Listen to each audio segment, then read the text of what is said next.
जैसा कि आप जानते हैं लास्ट टाइम हमने प्रेशर इन लिक्विड्स के बारे में स्टडी किया था, उसकी कंसेप्चुअल अंडरस्टैंडिंग ली थी। तो आज हम क्या करेंगे कि हम प्रेशर इन लिक्विड से जुड़े हुए एक न्यूमेरिकल प्रॉब्लम को क्या करेंगे, सॉल्व करेंगे। तो जो प्रॉब्लम है आपके पास वो ये है कि calculate the depth of water in swimming pool where a pressure of 20 kilo pascal is exerted. The density of water is 1000 kilogram per metre cube and the gravitational field strength on earth is 9.8 newton per kg. सवाल असल में ये है कि आपने ये मालूम करना है कि एक स्विमिंग पूल कितना गहरा है, यानी कि उसकी डेप्थ कितनी है, यानी कि जिस सतह तक पानी मौजूद है और जिस सतह से लेकर यहाँ जहाँ तक भरा गया है, असल में आपके पास ये जो है ना उसकी हाइट है या डेप्थ है, वो हमने क्या करनी है, मालूम करनी है, जिसको मैं किससे लिख रहा हूँ, एच से। तो फिर मैं यूँ लिख सकता हूँ कि एच असल में वो चीज़ है, डेप्थ है, जो कि आपने क्या करनी है, फाइंड करनी है। कब? जब ये स्विमिंग पूल है, ये जो है ना कितना प्रेशर लगा रहा हूँ, जो प्रेशर पी है वो असल में आपके पास है 20 किलो पास्कल। किलो के लिए हम के का इस्तेमाल करते हैं और पास्कल के लिए पी ए। अब ये जो प्रेशर है इसका यूनिट असल में तो पास्कल है, लेकिन यहाँ पर ये किलो पास्कल दिया गया है, तो किलो का मतलब होता है 10 टू द रेज पावर 3, जो कि असल में 1000 होता है। तो जब 20 को आप 1000 से मल्टीप्लाई करेंगे तो इसको मैं यूँ भी लिख सकता हूँ 20 मल्टीप्लाई बाय 1000। तो किलो पास्कल से आपके पास आपका जो प्रेशर है वो पास्कल में चला जाएगा। और आपने ये याद रखना है कि जब भी आप फिजिक्स में प्रॉब्लम सॉल्व कर रहे हों तो आपने हमेशा क्वांटिटीज़ को, चाहे हाइट है चाहे प्रेशर है, उसको स्टैंडर्ड यूनिट में एक्सप्रेस करना है। जैसे कि हाइट का स्टैंडर्ड यूनिट आपके पास मीटर है, इसी तरह जो प्रेशर का स्टैंडर्ड यूनिट है वो पास्कल है। तो कैलकुलेटर के ऊपर हम 20 को मल्टीप्लाई करते हैं तो 20 मल्टीप्लाई बाय 1000 आपके पास आ जाएगा 20,000 पास्कल। तो ये यहाँ पर मैं लिख देता हूँ 20,000 पास्कल पी ए।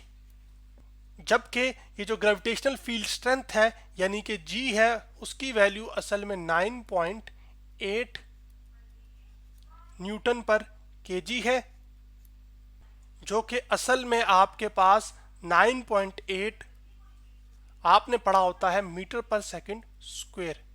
तो असल में न्यूटन पर केजी को हम मीटर पर सेकंड स्क्वायर कह सकते हैं, दोनों एक ही यूनिट हैं एक्सेलरेशन ड्यू टू ग्रेविटी के।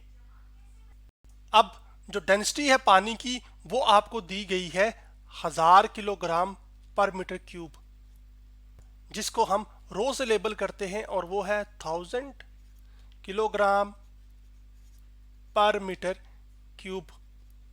पर का मतलब होता है माइनस साइन डाल के फिर ऊपर पावर जितनी भी, तो क्यूब का था, क्यूब का मतलब होता है पावर 3। अब डेंसिटी क्या होती है, किसी वॉल्यूम के अंदर कितना मैस समाया हुआ है होता है, उसको हम डेंसिटी कहते हैं। तो अब हमने प्रेशर इन लिक्विड्स के बारे में रिलेशन जाना था, वो क्या था, P इज इक्वल टू रो, यानी कि डेंसिटी किसकी, लिक्विड की। यहाँ पर लिक्विड क्या है, पानी। G क्या है, ग्रेविटेशनल फील्ड स्ट्रेंथ। और हाइट क्या है, जो कि वो आपके पास डेप्थ है जो आपने मेजर करनी है। तो ये रो और जी का फैक्टर यहाँ पर मल्टीप्लाई हो रहे हैं, तो आप इनको उधर जाके क्या करवा देंगे, डिवाइड, ताकि आपने जो क्वांटिटी हासिल करनी है जो कि असल में डेप्थ है या हाइट है वो अलग हो जाए, और बाकी जिन क्वांटिटीज़ की वैल्यूज़ आपको पता है जैसे प्रेशर, डेंसिटी और एक्सेलरेशन ड्यू टू ग्रेविटी, इनकी आप वैल्यूज़ पुट करें और हाइट को क्या कर लें, मालूम कर लें। तो अब मैं H को लिख सकता हूँ, H is equal to P यानी कि प्रेशर, जबकि ये रो जी इधर मल्टीप्लाई और उधर जाके क्या होगा, डिवाइड, तो रो जी आपके पास आ गया। अब प्रेशर कितना लग रहा है, प्रेशर तो असल में हमारे पास 20,000 पास्कल है, तो मैं यहाँ पर 20,000 लिखूंगा, उसको तकसीम कर दूंगा यानी डिवाइड कर दूंगा रो के साथ, और रो की वैल्यू आपके पास कितनी है, पानी की डेंसिटी कितनी है, 1000, तो 1000 लिखूंगा यहाँ पर और उसको मल्टीप्लाई करूंगा जी के साथ। तो जो जी है उसकी वैल्यू कितनी है, 9.8, आगे इक्वल टू आ जाएगा। तो सबसे पहले 1000 को मल्टीप्लाई करते हैं कैलकुलेटर के ऊपर 9.8 से। तो बाएं जाने पहली कैलकुलेशन को मैं क्लियर करता हूं और अब क्या करता हूं कि 1000 को मल्टीप्लाई करता हूं आपके पास 9.8 से, तो जवाब आता है 9800, यानी कि 9800। तो मैं यहां पर क्या लिख सकता हूं, 20,000, ठीक है, डिवाइड बाय 9,800। अब कैलकुलेटर के ऊपर 20,000 को मैं तकसीम करूंगा किससे, 9,800 से। तो 20,000 तकसीमे 9,800, तो आपके पास जवाब आता है 2.04।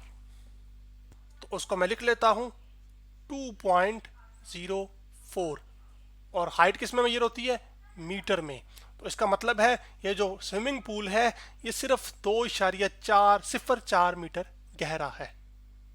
इसी तरह वो मुख्तलिफ सवालों में आपको शायद हाइट दे दे, ठीक है, और डेंसिटी दे दे, और एक्सेलरेशन ड्यू टू ग्रेविटी की वैल्यू दे दे, और आपसे प्रेशर पूछ ले, तो आपने तब भी इसी रिलेशन का इस्तेमाल करना है।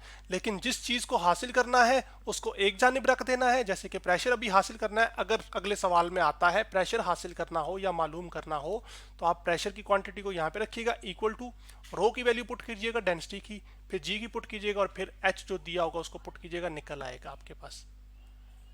तो आज हमने प्रेशर इन लिक्विड से जुड़े हुए एक प्रॉब्लम को क्या किया है, सॉल्व किया है।